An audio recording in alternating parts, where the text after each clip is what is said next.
हमारा समाज चल रहा है, देश आगे बढ़ रहा है,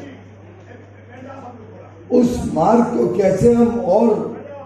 गति दें, कैसे इस प्रगति की राह को और ज्यादा मजबूती दें।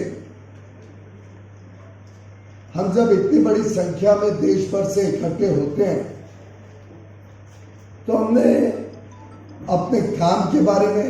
अपने वर्चस्व के बारे में, समाज को एकजुट रखने के लिए और जो वर्षों वर्षों से हमारा समाज जिस बात के लिए पहचाना जाता है, एक दानवीर समाज, एक समाज जिसने देश की उद्योग और अर्थव्यवस्था में बहुत बड़ा योगदान दिया है, एक समाज जो दुख सुख संकट में देश में बहुत ही अहम भूमिका निभाता है। अभी अभी कोविड की भी चर्चा हो रही थी। एक ऐसा समाज जिसमें सेवा भाव, मैं समझता हूं बचपन से ही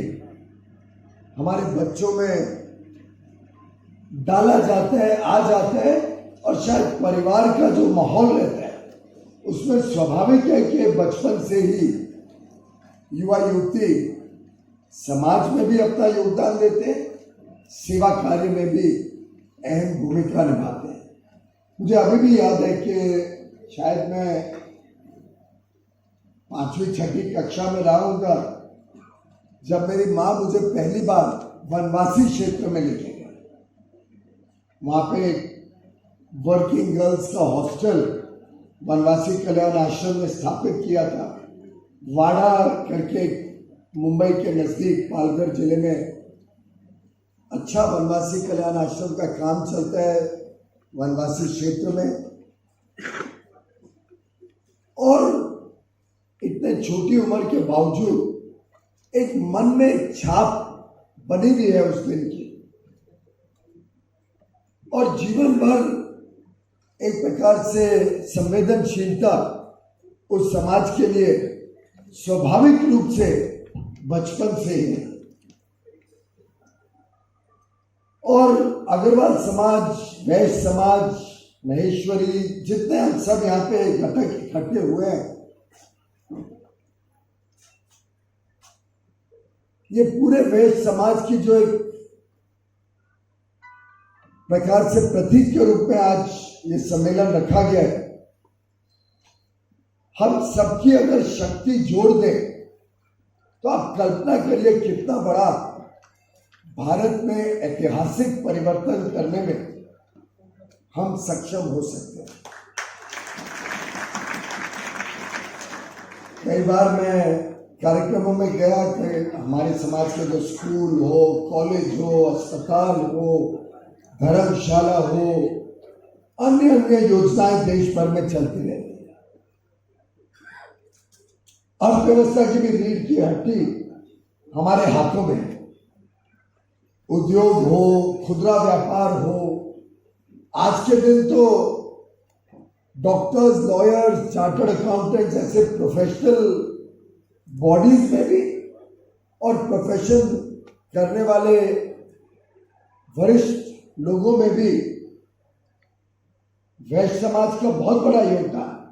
आज आप देखेंगे तो top lawyers, top doctors, top chartered accountants, जितनी इनकी इंस्टीट्यूट्स हैं, काउंसिल्स हैं, इसमें आपको एक बहुत बड़ा प्रभाव हमारे समाज का दिखेगा। इसी के साथ साथ चाहे वो गौ रक्षा हो, चाहे किधर मंदिर बनाने का काम हो,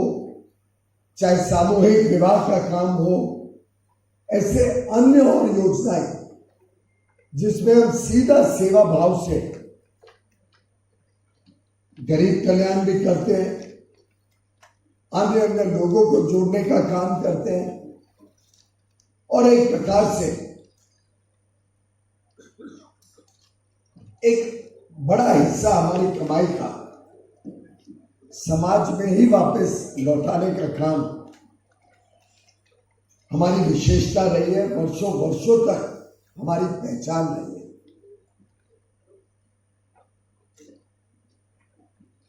वैदिक युग से ही अगर देखें तो जो कहा जाता था कि कर्म ही इंसान की असली पहचान है, तो एक प्रकार से समाज ने अपने कर्मों से धर्म को भी सुरक्षित रखा, सेवा भाव भी सुरक्षित रखा, और परिवार की जो हमारी अमूल्य एक विरासत है, उस परिवार के विरासत को भी, फैमिली वैल्यू सिस्टम्स को हमने आज भी इतने दशकों बाद, इतने पीढ़ियों बाद आज भी उसको संभाल के रखा है, संवार के रखा है। आज बड़ा आनंद आया माननीय सोनलाल जी के परिवार को देखकर, क्योंकि सही मायने में अपने समाज के ऐसे स्तंभ थे,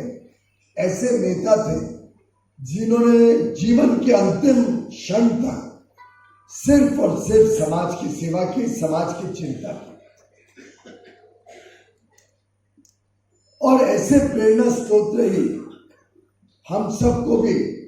और काम करने के लिए तेज देते हैं, हम सबको भी मार्ग बताते हैं कि कैसे आगे चल के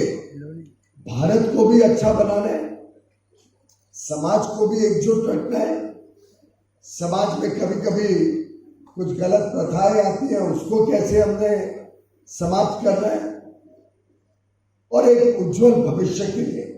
सबको मिलकर काम करना है। महाराजा अग्रसेन जी ने तो जो मूल भावना समाज को दी थी, चाहे वो अहिंसा की हो, शांति की हो, चाहे वो बलिदान की हो, दया की हो, दानवीरों की हो, उसमें उन्होंने समृद्धि भी रखा। कोई समृद्ध होना कोई गलत बात नहीं है, परिवार अच्छा रहे, अच्छी आमदनी भी रहे, घर बार अच्छी तरीके से चले, शिक्षा अच्छी हो, स्वास्थ्य सेवा सभी को अच्छी मिले, इसकी भी चिंता करना हम सबका दायित्व है। तो कोई समृद्धि होना गलत बात नहीं है, पर साथ ही साथ जो वर्षों वर्षों तक हमने चिंता की है, वही हमारी विशेषता रही है कि हमारी समृद्धि के साथ साथ कैसे समाज में हर वर्ग समृद्ध हो और देश कैसे समृद्ध हो। इस भावना को जो लेके हमारा समाज आगे बढ़ रहा है, मैं आप सबका साधुवाद, आप सबका नमन करता हूं।